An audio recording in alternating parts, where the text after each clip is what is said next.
The cast party had been everything a 19-year-old could want. Laughter, music, the kind of joy that follows a good performance. She had come home just after midnight, hugged her mother, and climbed the stairs to her bedroom. She went to bed that night with a smile still on her face. By morning, she was gone, and the person who took her had already been sitting in her family's living room, accepting condolences, squeezing the hands of people who were weeping for the girl he had just murdered. This is the story of Jessie Blodgett, a young woman of extraordinary talent, boundless warmth, and enormous dreams. And it is the story of how the investigation into her death would crack open something nobody in the quiet town of Hartford, Wisconsin, was remotely prepared for. Jessie Marietta Blodgett came into the world on March 22, 1994, in Marietta, Georgia, a suburb of Atlanta. Her parents, Buck and Joy Blodgett, gave her a middle name that honored the city of her birth, a detail that would come to feel almost poetic later, a name meaning something, rooted in a place, carrying identity. The family eventually relocated to Hartford, Wisconsin, a small, tightly knit community in Washington County, and it was there that Jessie grew up, went to school, and became the person her community would one day grieve. Hartford is the kind of town where people leave their doors unlocked, where neighbors know each other's names, where teenagers walk to parks without worry, where trust is not a conscious decision, it is simply the default. Buck and Joy built their life there, and Jessie thrived in it. She was, by nearly every account, a force. Not in a loud, overwhelming sense, but in the way that certain people walk into a room and the energy shifts slightly.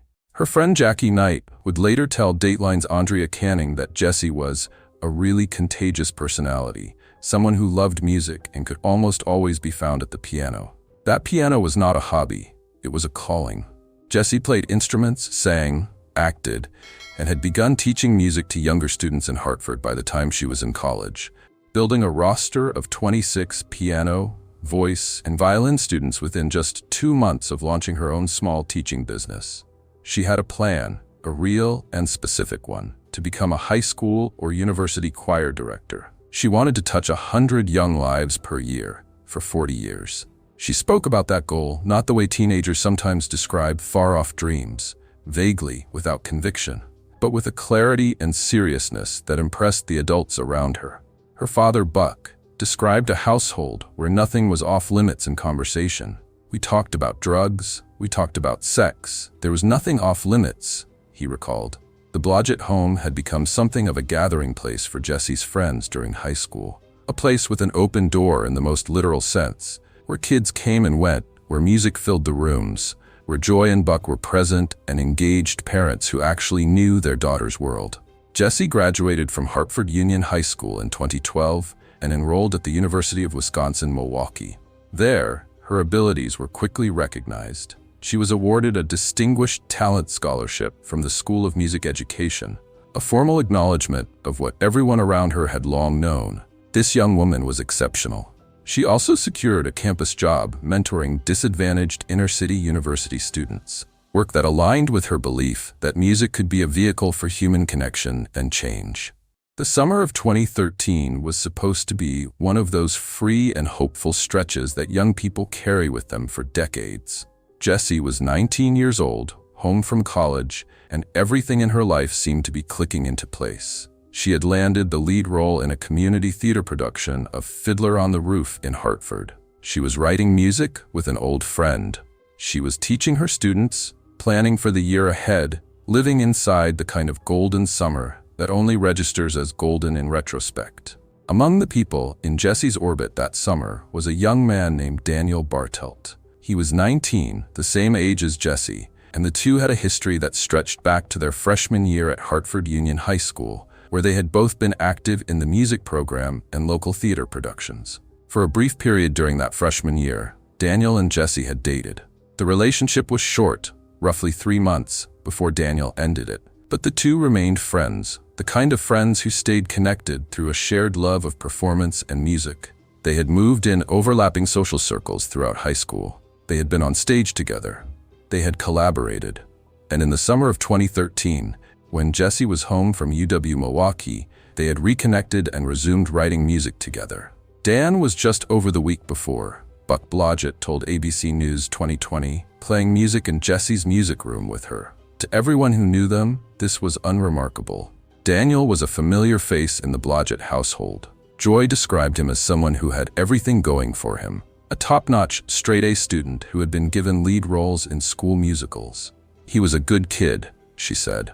"We said, it's not Dan." What Joy and Buck did not know, what nobody in their world knew, was that Daniel Bartelt had quietly dropped out of college at UW-Stevens Point after a single semester and had moved back home to Hubertus, a small community just outside Hartford. His parents later told investigators that when he returned, he seemed depressed. The outward performance of normalcy, the visits to Jessie's house, the music sessions, the easy friendship, was covering something that had gone deeply, dangerously wrong beneath the surface. On Daniel's laptop, investigators would eventually find searches for serial killer wiki and a Wikipedia page for list of serial killers by number of victims, which defined a serial killer as someone who murders 2 or more people in 2 or more separate events over a period of time. Individual killers had been searched by name. They also found among his possessions a disc containing what appeared to be portions of a novel titled Red is Red, fictional writing that would take on a deeply unsettling meaning as the investigation progressed. But on the warm, bright evening of Sunday, July 14, 2013, none of that had surfaced yet.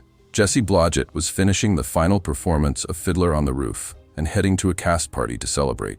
The cast party was everything it was meant to be. A celebration among people who had worked hard and performed well. Jessie, who held the production's lead role, was in her element. She had spent weeks in rehearsal, had given the role everything she had, and that Sunday matinee had been the closing performance.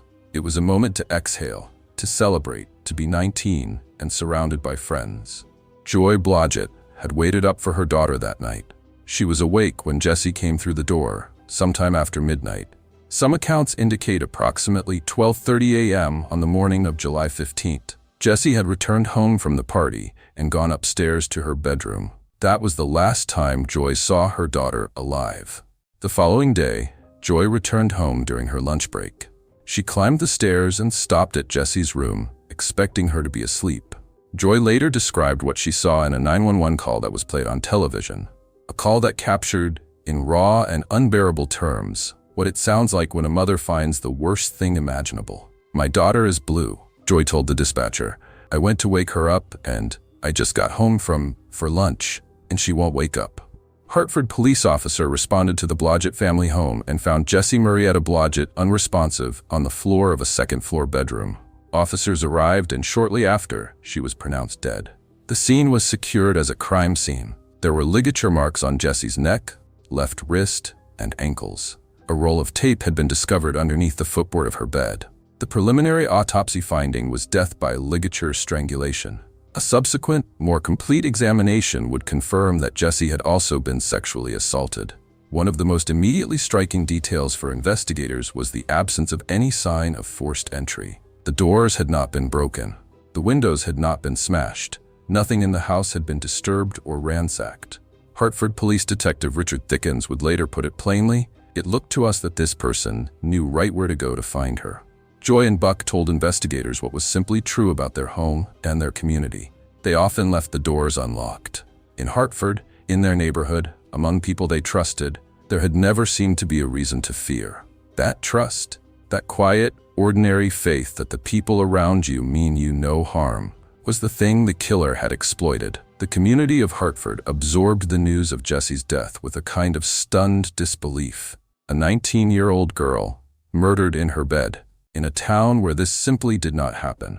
People who had known Jessie through theater, through school, through the Blodgett home's open-door policy, were trying to make sense of something that refused to make sense.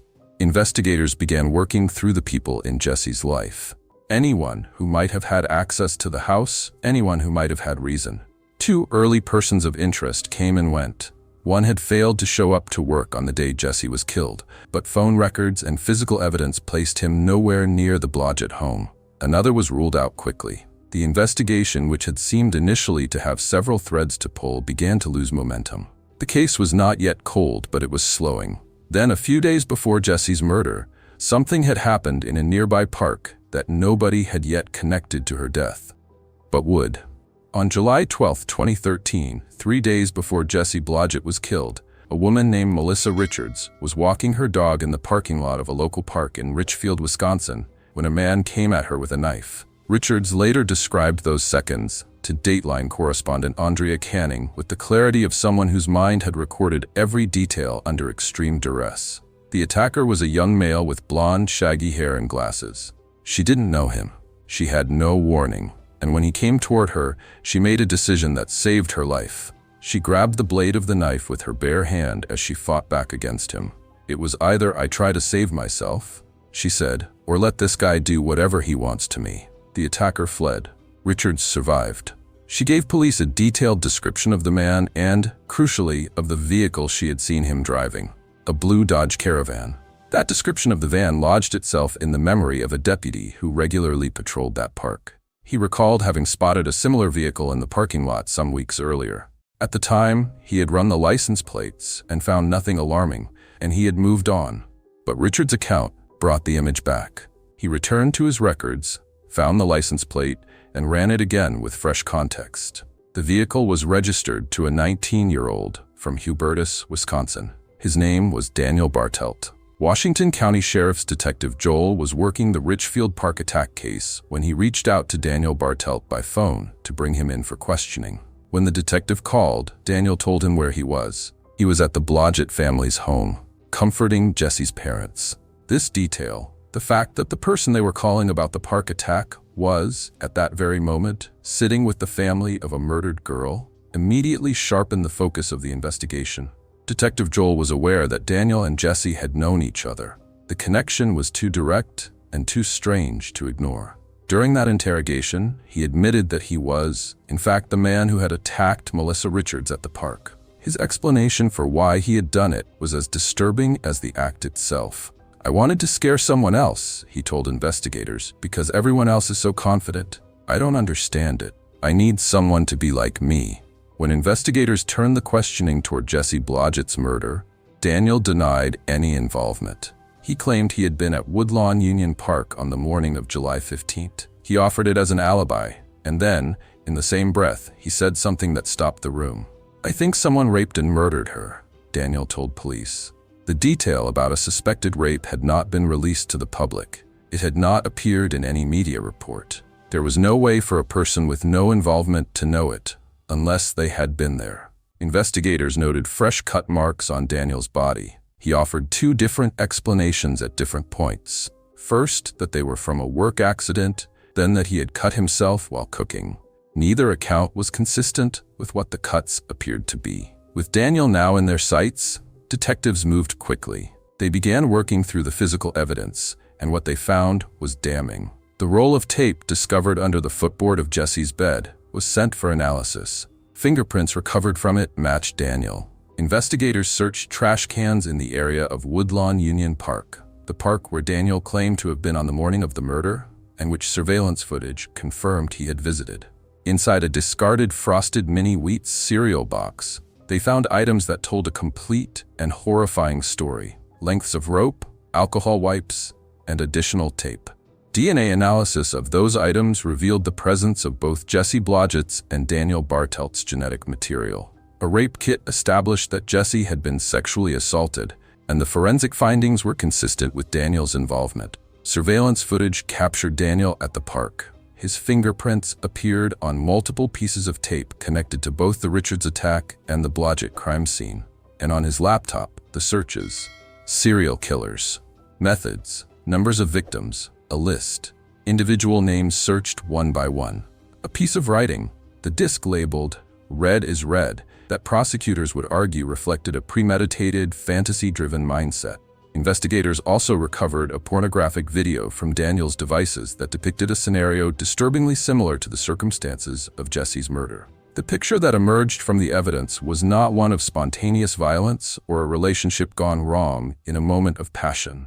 It was something more deliberate, more calculated, and more difficult to reconcile with the person who had sat in the Blodgett living room, squeezing the hands of grieving friends. Mariah Bolin, a friend of both Jessie and Daniel, remembered being at the vigil held at the Blodgett home the day after Jessie's death. "I was holding his hand," she told 2020, "and I had my head on his shoulder crying. He squeezed my hand in comfort." He had known every second of it, what he had done. On July 31, 2013, 16 days after Jessie Blodgett was found dead, 19-year-old Daniel was arrested and charged with first-degree intentional homicide. He faced 3 additional charges related to the attack on Melissa Richards: attempted first-degree intentional homicide, first-degree recklessly endangering safety, and false imprisonment. Daniel Bartelt's murder trial got underway in August 2014, more than a year after Jessie's death. His defense maintained his innocence throughout. Daniel himself insisted he had not killed Jessie Blodgett, that his conscience was clear. But the evidence prosecutors presented was not circumstantial in the ordinary sense of the word. It was physical, it was forensic, it was digital. His fingerprints were on the tape found under her bed. His DNA was on the rope found in the trash. The surveillance footage placed him at the park where he claimed to be as an alibi. The knowledge he had volunteered to police, knowledge he had no innocent way of possessing, stood as one of the most striking elements of the case. Prosecutors argued that Daniel had targeted Jessie, not out of any specific personal grievance, but because she was, in their framing, convenient. Someone he knew, someone he could access, someone whose home he could enter without triggering alarm. The motive, in the most formal sense of why, was never fully established. But the evidence of who and how was overwhelming. The jury found Daniel guilty of first-degree intentional homicide. At sentencing, Daniel briefly addressed Jessie's parents in open court. "Buck, Joy," he said, "I can't give you the answers that you're looking for. I pray for you, for all of you, and I believe that someday we will be before a court that will know that my conscience is clear." He was sentenced to life in prison without the possibility of parole. For the attack on Melissa Richards, in which he took a plea deal, pleading guilty to reckless endangerment while the attempted murder charge was dismissed, he received a 5-year sentence to be served consecutively to his life sentence. In September 2017, Daniel appealed his murder conviction to the Wisconsin Supreme Court, arguing that investigators had improperly used statements he had made without an attorney present. The court rejected the appeal, determining that law enforcement had acted within legal bounds. His conviction was upheld in full. Daniel Bartelt remains in prison today.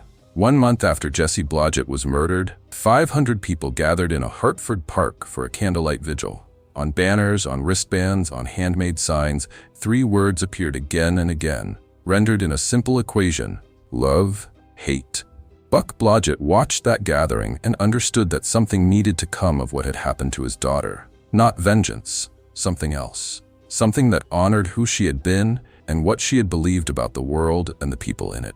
He founded the Love-Hate Project, an organization dedicated to ending interpersonal violence through education, empathy, and the active, intentional cultivation of compassion. Buck became a speaker in schools, in prisons, in community spaces, carrying Jessie's story and the message that violence is not inevitable, that the forces of love can be taught and reinforced and chosen. Joy and Buck had spent 19 years raising a daughter who genuinely believed in her bones that she could change the world through music. She had a plan. She had a timeline. She had 26 students who were already being changed by her, and decades of students she had not yet met. She did not get those decades, but the work she inspired, the project that grew from her parents' grief, from 500 people standing with candles in a park, from the refusal to let her story become only a story of death. That work continues. Jessie Marietta Blodgett was born on March 22, 1994. She was murdered on July 15, 2013. She was 19 years old. She had wanted to touch 100 young lives a year for 40 years. The number of lives she has touched since her death is not something that can be counted. Thanks for watching. If you're interested in real investigations, shocking cases, and justice served, please subscribe, leave a comment, and join us as we explore more true crime stories.